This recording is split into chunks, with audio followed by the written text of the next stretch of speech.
एक घने जंगल में गोपी आलू अपनी सास लीला आलू के साथ रहती थी। गोपी का पति गोलू आलू आम बेचने का काम करता था। उसकी दुकान के आम ताजे और रसीले होते थे, जिसके चलते गोलू आलू की दुकान पर आम खरीदने वालों की भीड़ लगी रहती थी। उसका अपने काम का बगीचा था। सुबह सुबह गोपी आलू उसकी सास बगीचे में से आम तोड़कर इकट्ठा करती थी, फिर गोलू ने ले जाकर दुकान पर बेचता था। इस तरह उनका जीवन बड़े आराम से बीत रहा था। गोलू आलू की दुकान के पास ही काली आलू की आम की दुकान थी। उसकी दुकान पर बहुत ही कम लोग आते थे। इससे काली आलू बहुत परेशान रहता था। ऐसा क्या करूं जिससे इस गोलू आलू की आम की दुकान बंद हो जाए। इसकी दुकान की वजह से ही लोग मेरी दुकान पर नहीं आते। कुछ न कुछ इसका इंतजाम करना ही होगा।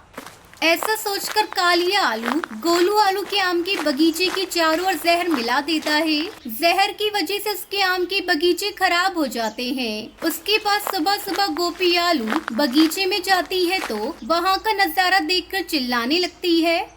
माँ जी, अरे माँ जी, जल्दी यहाँ आइए, हम लुट गए, बर्बाद हो गए। ये देखिए, सारे आम के बगीचे खराब हो गए।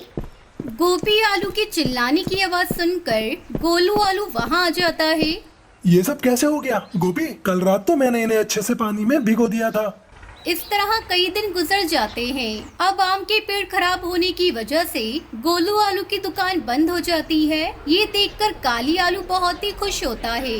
मेरी चालाकी का ही नतीजा है कि आज उस गोलू की दुकान बंद है। अब सब लोग मेरी दुकान पर आएंगे और मैं जल्दी ही माला माल हो जाऊंगा। बड़ा आया था मुझसे मुकाबला करने, एक ही बार में इसकी छुट्टी कर दी मैंने। एक दिन गोलू आलू अपनी दुकान की तरफ से गुजर रहा था, तभी काली आलू से देखता है, उससे कहता है, अरे ओ गोलू आलू, कहाँ जा रहे हो? तुम्हारे बगीचे के बारे में सुना, बहुत दुख हुआ। ऐसा करो, तुम मेरी दुकान से कुछ आम ले जाकर अपनी दुकान पर बेचना शुरू करो। ये सुनकर वो वहाँ से चला जाता है। ऐसे ही काफी दिन गुजर जाते हैं। एक दिन गोपी आलू के कद्दू काका उनके घर आते हैं। क्या बात है गोपी बेटा, तुम इतनी उदास क्यों हो? क्या बताऊं काका, जब आप दूसरे जंगल घूमने के लिए गए थे तभी मेरे घर एक घटना घट गई। पता नहीं कैसे हमारे सारे आम के बगीचे खराब हो गए और गोलू जी की दुकान बंद हो गई। अब हमारे पास इतने पैसे भी नहीं है कि हम लोग फिर से आम की खेती कर सकें। अरे बेटा, मुझे तो इस बारे में कुछ पता ही नहीं था, लेकिन तुम चिंता मत करो, मैं आ गया हूँ। सब कुछ ठीक हो जाएगा। ये लो, मेरे पास कुछ जादुई बीज हैं। जब मैं दूसरे जंगल घूमने के लिए गया था तभी एक जादूगर ने मुझे इस बीज को दिया था। तुम्हें पता है, ये जादुई आम के बीज हैं। मैं तो आम की खेती करता नहीं हूँ, इसलिए ये मेरे किसी काम के नहीं है। इन बीजों को देने के लिए मैं तुम्हारे घर आया था। तुम इन बीजों को अपने बगीचे में बिखेर देना। इतना कहकर कद्दू काका वहाँ से चले जाते हैं। फिर गोलू आलू अपनी बीवी गोपी के साथ वो बीज बिखेर देती है। अगले दिन जब वो लोग अपने बगीचे में जाते हैं तो उनकी खुशी का ठिकाना नहीं रहता। उनके पूरे बगीचे में आम उगे हुए थे। दोनों सास बहू मिलकर जल्दी जल्दी आम इकट्ठा करती है और गोलू आलू उन आम को ले जाकर फिर से अपनी दुकान पर बेचना शुरू कर देता है। जल्दी उसके सारे ग्राहक फिर से उसकी दुकान पर आना शुरू कर देते हैं। फिर गोलू आलू अपने परिवार के साथ खुशी खुशी अपना जीवन बिताने लगता है। बहुत समय पहले रामपुर गांव में चुटकी अपनी माँ भोली और अपने पिता भोला आलू के साथ रहती थी। चुटकी आलू के माता पिता उससे बहुत प्यार करते थे। एक दिन भोली बीमार पड़ जाती है और उसे अपनी बेटी की चिंता सताने लगती है। ऐसे में एक दिन भोली खिड़की पर बैठी धूप सेक रही थी। तभी वो देखती है कि पड़ोस में रहने वाली लाल मिर्च की सौतेली माँ उसे धक्के देकर घर से बाहर निकाल देती है। ये सब देखकर भोली बहुत डर जाती है और वो सोचने लगती है, अगर मैं मर गई तो मेरी बेटी का क्या होगा? अगर भोला आलू ने दूसरी शादी कर ली तो सौतेली माँ मेरी बेटी को इसी तरह घर से बाहर निकाल देगी। जब शाम को भोला आलू घर लौटता है तो उससे कहती है, सुनो जी, अगर मैं मर गई तो तुम दूसरी शादी मत करना, वरना सौतेली माँ मेरी बेटी पर बहुत अत्याचार करेगी। ये सुनकर भोला आलू से समझाते हुए कहता है, भोली, मरे तुम्हारे दुश्मन, तुम ये कैसी बातें कर रही हो? तुम्हें कुछ नहीं होगा, तुम जल्दी ठीक हो जाओगी। नहीं, तुम्हें आज मुझसे ये वादा करना ही होगा कि मेरे मरने के बाद तुम कभी दूसरी शादी नहीं करोगे। भोली, मैं तुमसे वादा करता हूँ कि मैं कोई दूसरी शादी नहीं करूँगा। कुछ दिन इसी तरह बीत जाते हैं। भोली की हालत दिन पर दिन बिगड़ती जा रही थी और एक दिन वो मर जाती है। चुटकी अपनी माँ से लिपट कर रोने लगती है।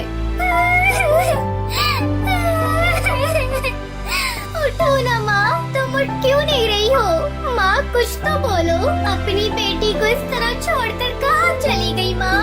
अपनी बेटी को रोता देखकर भोला आलू से चुप कर आता है। बेटी, तेरी माँ बहुत अच्छी थी, इसलिए भगवान ने उसे अपने पास बुला लिया।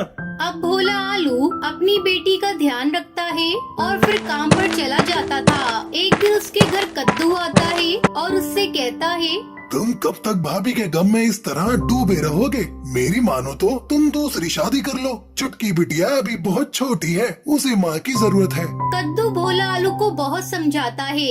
ना चाहते हुए भी भोला आलू कद्दू की बात मान लेता है और वो लाली टमाटरी से शादी कर लेता है। लाली टमाटरी शक्ल से बहुत ही भोली थी, वास्तव में वो बहुत ही निर्दयी थी। लाली टमाटरी भोला आलू के सामने चुटकी से बहुत प्यार करती, लेकिन उसके काम पर जाते ही वो चुटकी बिटिया पर अत्याचार करना शुरू कर देती थी।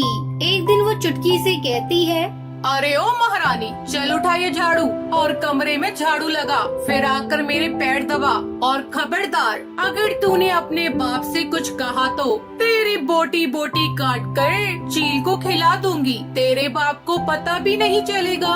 अपनी सौतेली माँ की बात सुनकर चुटकी बहुत डर जाती है। वो अपने पिता से कुछ नहीं कहती। एक दिन चुटकी की तबीयत कुछ खराब थी। जब लाली टमाटरी उससे काम करने को कहती है, तब चुटकी मना कर देती है। माँ, आज मेरी बहुत तबीयत खराब है, इसलिए मैं घर का काम नहीं कर पाऊंगी। मुझे बहुत कमजोरी महसूस हो रही है।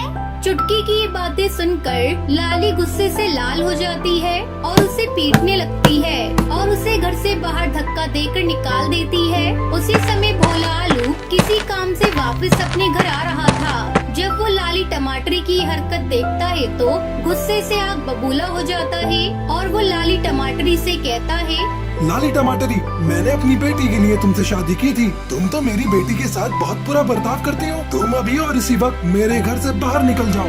ये सुनकर लाली भोला आलू से माफी मांगने लगती है। भोला, मुझे माफ कर दो, ये चुटकी बहुत ज्यादा बदतमीज है। तुम तो जानते हो ना, मैं तुमसे और चुटकी से कितना प्यार करती हूँ। तुम ही मुझे बताओ, मैं अपनी बेटी को नुकसान पहुँचा सकती हूँ क्या? वो लाली टमाटरी को माफ नहीं करता और उसे घर से भगा देता है। फिर भोला आलू अपनी बेटी चुटकी के साथ खुशी खुशी